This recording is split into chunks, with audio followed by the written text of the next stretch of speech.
Howdy everyone, it's your buddy BP. It is October 5th, 2016, Wednesday, which means that it is Armsday. I have my packages, and I'm guessing you have yours as well. So let's cut the chatter and go right into it. First is the ARMINUS-D Auto Rifle. The first one has SC Hollow and LC Ranged. Its perks include Danger Close, Rodeo, High Caliber Rounds, Hand Loaded, and Rifled Barrel. The second one has GA Post and LB Assault. Its perks include Last Resort, Counterbalance, High Caliber Rounds, Hand Loaded, and Rifled Barrel. The third one has SC Hollow and SD Thermal. Its perks include Surrounded, Rodeo, High Caliber Rounds, Fitted Stock, and Rifled Barrel. I like these high rate of fire type auto rifles. I still think they're pretty neat. But I'm not too thrilled about these rolls. I kind of like rolls with stronger stability than what's being offered here. The middle one has counterbalance, but that's really about it. The third one also has fitted stock and a little bit of rodeo there to help you with controlling the recoil just a tad. But it doesn't really impress me. I still like these kind of auto rifles. I recently got that exotic Kvostov, and I like fitting it out for a high rate of fire with high stability, and I really like that, but the stability on these are kind of too low for my taste. If you had to choose, I guess it would be between the second one and the third one, but I would rather just hold on to my package for another week and see if I could get a better roll next time. Up next is the ZARINAEA-D Auto Rifle.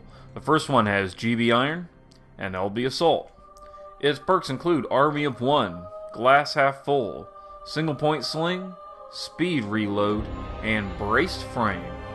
The second one has SC Hollow and SD Thermal. Its perks include Crowd Control, Rangefinder, Single Point Sling, Hand Loaded, and Braced Frame. The third one has GB Iron and LD Watchdog. Its perks include Partial Refund, Focus Fire, Snapshot, Hand Loaded, and Small Bore. Right off the bat, I wouldn't worry too much about focus fire, so I think you can ignore the third one. It's not really something I prefer on an auto rifle. It can help make it a little easier to control, and you do get a little extra damage per shot, but I do believe it lowers the DPS a little bit. I guess the choice would be between the first one and the second one. I kind of like this second one. You get your braced frame for a nice stability boost. You get your rangefinder, so you can get a little extra range on it, because it is a little bit low on the range. And of course you get crowd control, which is nice. It's more useful in PvE than in PvP, in my opinion. But other than that, yeah, I'd say it's a fairly balanced roll here for the second one. That would be the one I'd go with.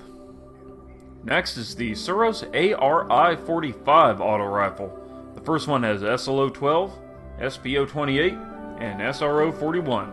Its perks include Oiled Frame, Fitted Stock, Lightweight, Injection Mold, and Rangefinder. The second one has SLO-12, SPO-26, and SRO-41. Its perks include Casket Mag, High Caliber Rounds, Speed Reload, Reinforced Barrel, and Partial Refund. The third one has SLO-19, SPO-28, and SPO-57. Its perks include Appended Magazine, High Caliber Rounds, Snapshot, Small Bore, and Rodeo. For me at least, the choice is pretty simple. I would go with this first one. I like the combination you got here. You got your fitted stock to give you a little boost to stability. You got your injection mold to give you another boost to stability. It'll be at the expense of range, but that's okay because you'll have rangefinder to compensate for it. All in all, I'd say it's a very strong roll. I like this combination of perks on it. I like stability on auto rifles, and this is the one I would go with. So yeah, if it was up to me, it would be the first one, hands down. Up next is the Tamard-D Sniper Rifle. The first one deals solar damage. It has ATA Scout and ATD Raptor. Its perks include Counterbalance, Spray and Play, High Caliber Rounds, Armor Piercing Rounds, and Injection Mold. The second one deals arc damage. It has ATA Scout and ATD Raptor. Its perks include Surplus, Who's Next, High Caliber Rounds, Armor Piercing Rounds, and Injection Mold. The third one deals void damage. It has ATA Scout and ATD Raptor. Its perks include Private Eye, Partial Refund, high caliber rounds, armor piercing rounds, and injection mold. The rolls here don't impress me too much, but I'll go ahead and say this. For PvE, I would go with the middle one. I like that combination of surplus and who's next. I think that works together pretty dang well.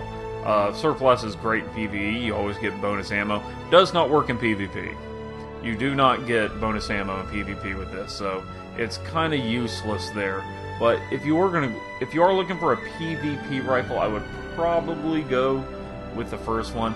Counterbalance, it's not something you're gonna need too much on a sniper rifle, but I do like the spray and play, so you can go ahead and reload much faster and get back into the fight, so you're not fumbling around with magazines and all that.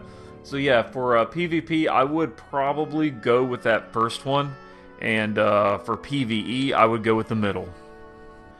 And finally, we have the UZUME RR4 sniper rifle. The first one deals void damage. It has Condor SS2 and Aquila SS4.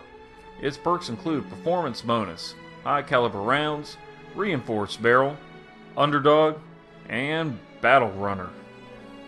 The second one deals arc damage. It has Condor SS2 and Aquila SS4. Its perks include performance bonus, high caliber rounds, injection mold, last resort, and unflinching. The third one deals solar damage. It has Condor SS2 and Falcon SS1. Its perks include Outlaw, high caliber rounds, and laid stock, underdog, and life support. All of these rolls seem like they're fine, but if I had to choose one, I would probably go with this middle one. I like the combination. You get your performance bonus, which is always nice to get extra ammo, especially in PvP, and unflinching will definitely help you out when trying to maintain headshots while taking fire. That's very, very useful, I would say. And of course, you can choose between high caliber rounds or injection mold. Either is fine, I guess. I don't think high caliber rounds will help you out in PvP though, but I guess it's nice to get the extra stability. So yeah, if it were up to me, I would go with this middle one. Next week's weapons include the Suros ARI-41 Auto Rifle, the Suros ARI-45 Auto Rifle,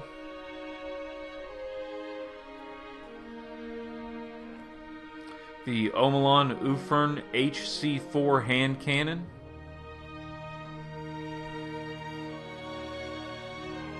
the Hakke Lyudmila-D Pulse Rifle,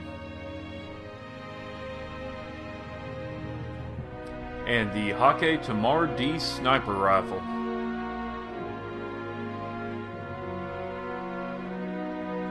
And I'd say that just about does it for this video. What are your opinions on the rolls we got this week for Armsday? Let me know what you think in the comment section. I love hearing back from you, and I try to respond to as many people as I can. And don't forget to smack that like button if you enjoyed the video, or if you found it helpful in any way. Your support means a lot to me. And as always, y'all be good to each other, and I will see you in the next video.